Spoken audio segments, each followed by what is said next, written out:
Ассалаумағалейкум достар. Бүгін бізде YouTube'да 3-ші шығарылым команда, реалити және де челлендж бастамасы.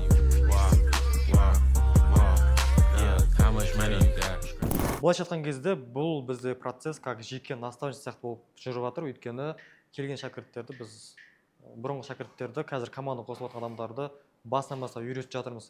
Енді бүгін бізде 5-ші күн.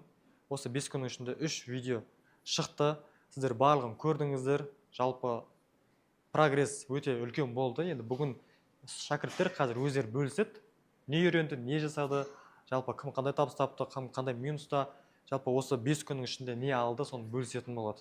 Бізде қазір жаңа продукт іске қосылды ғой. Челлендж. Оған сіздер барлықтарыңыз қатыса аласыздар. Күнделікті 1% табыс табуға біз оны қалай жұмыс жасаймыз, не істейміз, оның барлығын программасы дайын.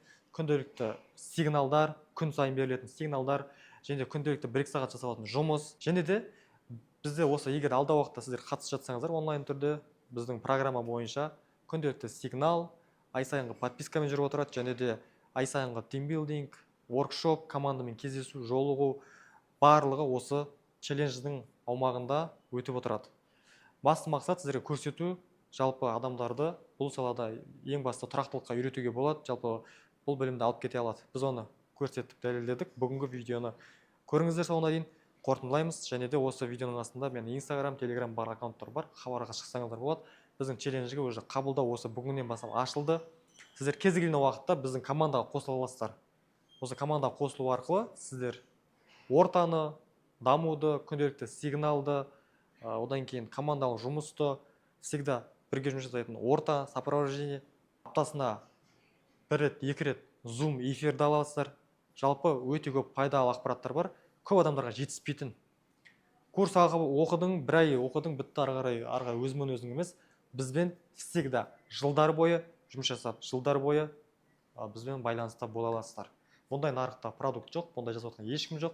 Сондықтан да біздің ортамызға қосылсаңыз, ешқашан өкінбейсіз. Давай кеттік, команданың жұмысын көрейік. Өздерің түсініп отырсыңдар ғой, 4-5 күннің ішінде қандай дәрежеге жетіп отырсыңдар, точка опорын алып отырсыңдар. Уже қазір сделкаларында 10% уже жаптық. Бүгінгі күннің 5 рет план перевыполнен сегодняшний день. Потому что он знает, что сегодня он уже может спокойно идти отдыхать, бүгінгі планды орындап. 5% фил жопса. Бүгінгі он сегодня молодец, он сегодня сделал сегодняшний план. Давайте похлопаем все Сабиту.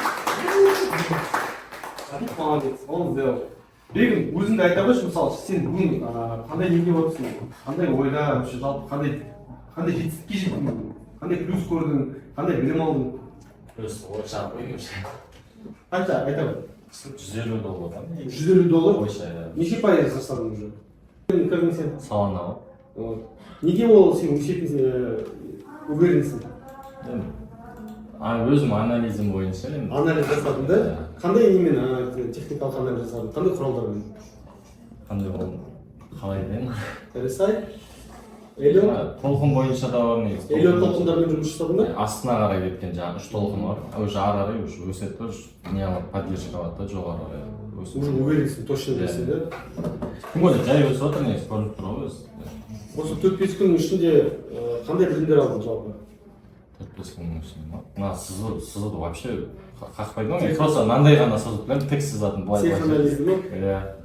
Қазірден енді полный неден панолями үйреніп, былайша айтқан кезде бәрін басынан аяғына. В общем, 4-5 күннің ішінде неше қандай пайдаға шықтың? 4-5 күнде ма? Кеше. Жұмалап айта бер. 60. Бір 200-700. $200 таптың. 700, иә. Керемет, молодец. Енді саған өзің қалай ойлайсың, қандай нелер себеп болды оның бәрін жетістікке жету? Команда ғой жаңағындай. Командамен де ақылдасып, бір жағынан өзіңізде үйреткеніңіз бойынша. Наставничество. Сізге наставник бүгінгі керек болып тұр ма? Онлайн өзіңізге қиын болды да, онда жұмыс жасауға да? Жаныңда адам болған жақсы, бір басын екі бас жақсы. Қолынан жетектеп жүретін наставник. Жоқ, басында керек болады да, ол фундамент алғанша фундаменттен кейін уже ары қарай ағып кететін адам болады, ала алмайтын да адам болады. Енді қазір мысалы 4-5 күн өткеннен кейін ары қарап та өзің самостоятельно техникалық анализ жасақтап, сделкаларды ашып жаба аласың ба? Не істеп көре беру керек. Бірінші жақсы, елу практика жүзінде, жаңа демошетпен елу жоқ дегенде бір 20-дан жоғары қарай жақсы қалай айтады. нәтижеге істеу керек, иә, нәтиже жетеді. қандай мақсат қойып отырсың өзің алдыңа? Қандай мақсат? Негізі айына қойып тұр мақсат негізі. Айта бер. Айына жоқ дегенде 500-ден шығарып отыру керек. 500 мың доллар, 500 мың доллар, 500 мың теңге дейді. Иә. 500 мың теңге дейді. Жарайды, біреуге аз, біреуге көп дейді. Мен маған нормально. Өзіңе дұрыс бір мақсат қойып отырсың. Иә. Қаржылай мақсат. Молодец, хорошо. Через давай. Ал, Зиядин, өзің айта ғой. Нәтижелеріңді. Қандай нәтижеге жеттің деп өстің? Осында келгенімізде біз тек бізге берілген сигналдарға қарап солмен кіріп жүруші едік. А былай өзіміз анализ примерно білеміз, бірақ дұрыс жасай алмайтын едік ол. Точка А, точка Б деген сияқты. Біздің студенттердің арасында көп адамдар әлі сигналға дұрыс кіре алмайды екен. Ал сен енді бүгін өте жақсы білім бере алдың. Енді сигналмен қалай кіретініңді дұрыс үйрендің ба? Иә, енді осы стратегияларды көрсетіп жатыр бізге, инструменттерді көрсетіп жатыр. Қазір біз өзіміз смело былай қорықпастан өзіміз сделкаларды ашып жауап өзіміз жасап жүрміз ғой. Қанша сделка жасадың осы 4-5 күннің ішінде?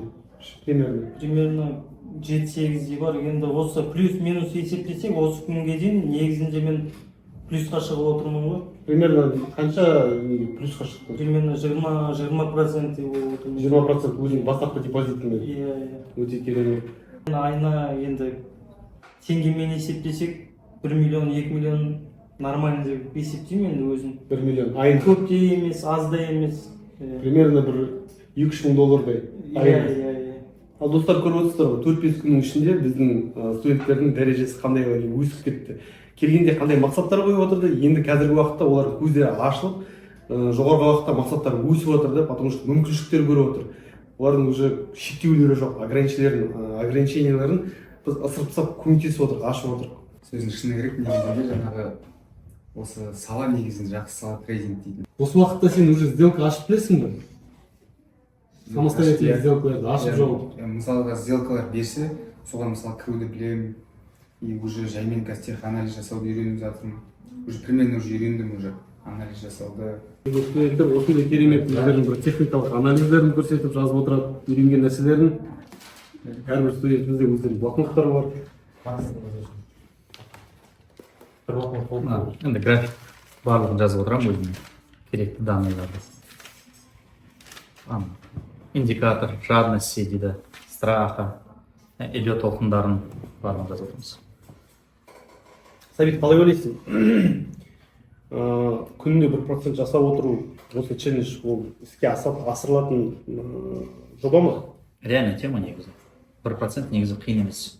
Особенно уже теханализді білгеннен кейін мен өзім просто практикамнан айтайын. Осы уақыт қанша бір 4-5 күн бұрын келгелі менде сомнение болды. Потому что әлі білім жоқ, фундамент бар кішкентай онлайн оқылған. Уже наставничествода действительно қолымды жетектеп алып жүргеннен кейін сен бүкіл сұрағыңды на месте прям қойып көрсетіп компьютерінен сұрап аласың. Ол кезде опыт жинап, мен қазір соңғы 5 күнде реально почувствовал өзімнің қалай өз қолыммен сызып бүгін көрсеткенім и дұрыс болып шыққаны, өзім риза болдым да. Соған действительно көзім жетті. Бұндай темппен ары қарай егер дамыта берсек, енді демо версиямен жұмыс істеп, ары қарай көрем, осыны қолды үйретіп, өзімнің анализімен кіріп, өзімнің теханализімен кіріп, сделкаларға шығып, ары қарай жақсы болып жатса, құдай бұйыртса, смело 1% деген ол күніне жай ғана ғой. Оңай жасау. Оңай. Қалай ойлайсың, саған бұл жерде ең қиыны не болды? Ол техникалық құралдар ма или психологиялық тұрғыда ма? Не болды саған? Енді бірінші келген кезде психология жағынан қиын болды, себебі банағы психологиялық качеля болды ғой. Басында сигналмен кіреміз, қалай кіріп, қалай жабуды дұрыс білмегендіктен минусқа кетіп жаттым. Ол настроением ұртты, соответственно, желание начинает пропадать. Но, тем не менее, как я научился, у меня прямо желание такое большое, что и цели, соответственно, большие.